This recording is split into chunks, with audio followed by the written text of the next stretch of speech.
Indian students have broken records for students in the United States for the third year in a row. 268,000 Indian students studying in the United States in 2022. How to be a CEO of an American company, you have to be Indian, because Starbucks and Google and Microsoft and UPS and so many others are run by Indians. I share my story because I'm sure each one of you around the table could tell your story.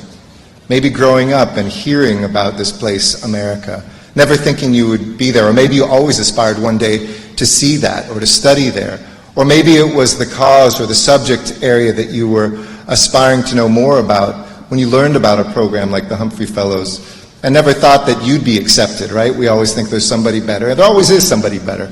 But sometimes life we get lucky, and sometimes we work hard.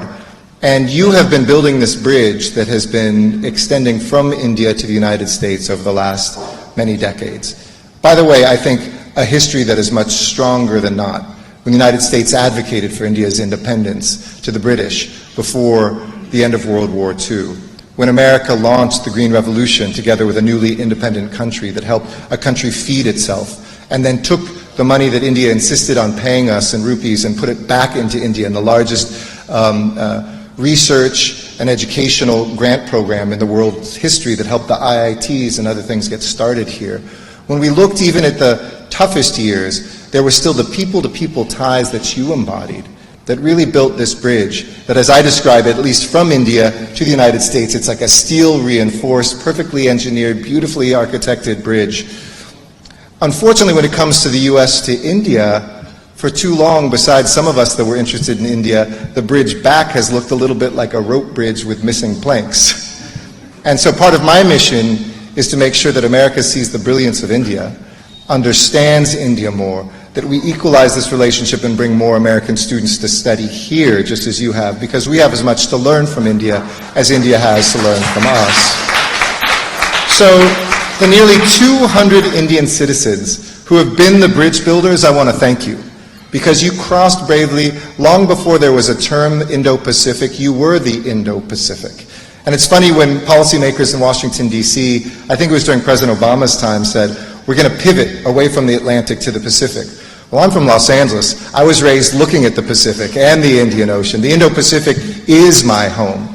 And so for those of us in the United States, and we see so many Indians who came as immigrants, I think about a PhD student at University of California, Berkeley, who was prohibited from becoming a mathematician when he graduated because of discrimination in my country.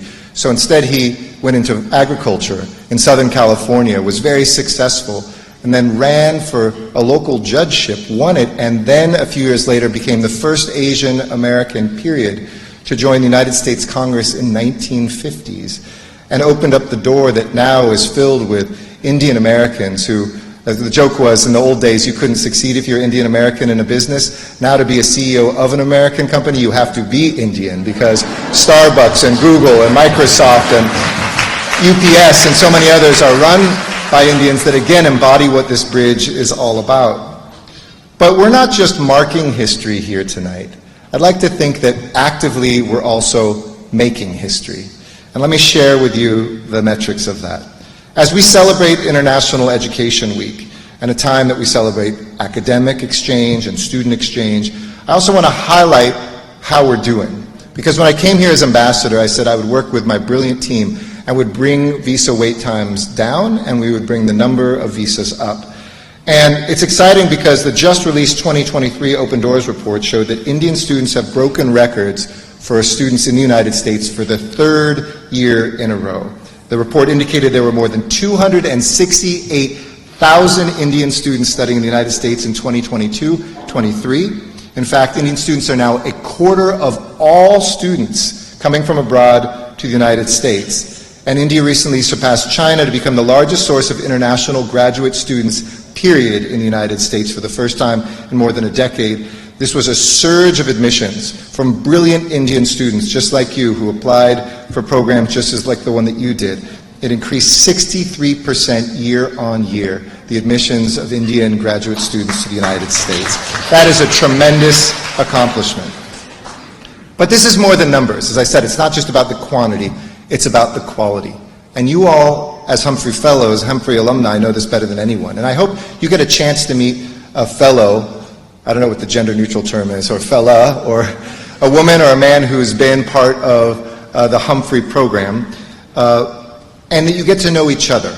Because this network is as much about Indians knowing Indians as it is Americans getting to know Indians and Indians getting to know America.